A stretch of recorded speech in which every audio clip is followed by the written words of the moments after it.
Existe um artifício usado em antropometria, que seria a elaboração de fórmulas matemáticas para calcular certas medidas desconhecidas em função de medidas conhecidas. E a correlação entre as variáveis deve ser acima de 80% para eu poder utilizar. Então, ó, por exemplo, foi definido, vocês notam que aqui ó, eu tenho uma estatura H. Então, a estatura H seria, por exemplo, a altura de um indivíduo em pé.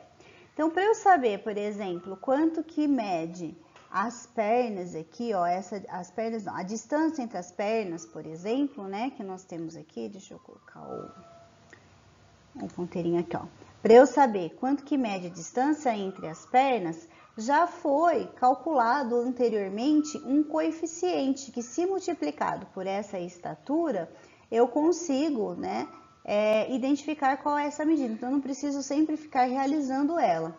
Então, é só eu multiplicar, nesse caso aqui, ó, 0,191 por essa altura desse indivíduo. Aí eu consigo estabelecer essa diferença aqui, né? Essa distância entre as pernas do mesmo. E a mesma maneira, né, com o indivíduo sentado na posição ereta, né, com os braços para cima ou os braços fechados ou para os lados, né? Então já foram estabelecidas aí esse artifício que eu consigo simplesmente multiplicar pela uma determinada altura. Antropometria estática. Sempre que possível, as medidas devem ser tomadas diretamente de uma amostra dos próprios usuários do sistema ou do produto. Se isso não for possível, pode-se recorrer a tabelas, pelo menos em primeira aproximação. Uma das tabelas mais completas é a tabela. Aqui, ó, nós temos as medidas antropométricas estáticas da norma alemã. Então, aqui, né, com o corpo em pé, mais parado, foram realizadas essas medidas aqui. Então, o que significa isso, né? Que, por exemplo, a estatura com o corpo ereto.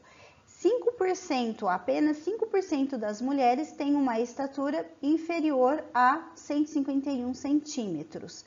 50% das mulheres têm uma estatura de 151 a 161,9 centímetros. E apenas 5% das mulheres têm uma estatura acima de 172,5 centímetros. Então, isso segue também, né, para os homens e para todas essas medidas que foram realizadas. Então, primeiro com o corpo em pé, depois com o corpo sentado. Então, eles utilizam dessas medidas para formulação de produtos. Essa é a continuação, então, da tabela anterior, agora com as medidas para a cabeça, mãos e os pés. Essas figuras, então, nos mostram as medidas já pré-definidas para cada uma dessas alturas nas figuras aqui. Antropometria dinâmica e funcional. Então, as pessoas nunca ficam completamente paradas. Quase sempre estão manipulando, operando ou transportando algum objeto. Após dimensionar o produto ou o local de trabalho com os dados da antropometria estática, né, que são esses que a gente acabou de visualizar, deve-se promover alguns ajustes para acomodar os principais movimentos corporais.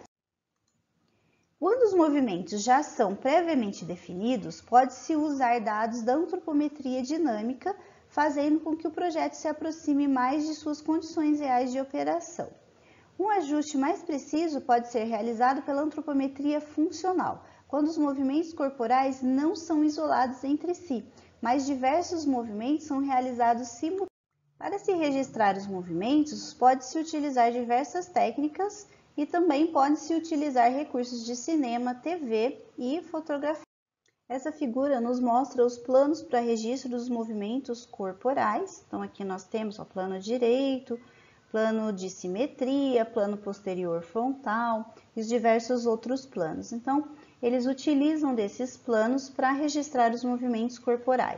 Já essa figura nos mostra zonas de alcances preferenciais máximos para uma posição sentada. Então, aqui ó, no plano transversal e no plano sagital, então de acordo com os planos da figura anterior.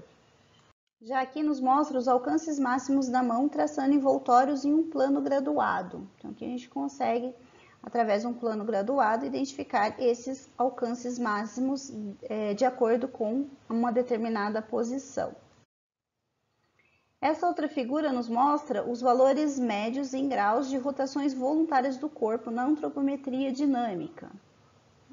Então, são todos estudos realizados para auxiliar aí no desenvolvimento de equipamentos, no desenvolvimento de móveis, no desenvolvimento de postos de trabalho. Por hoje é só e até a próxima.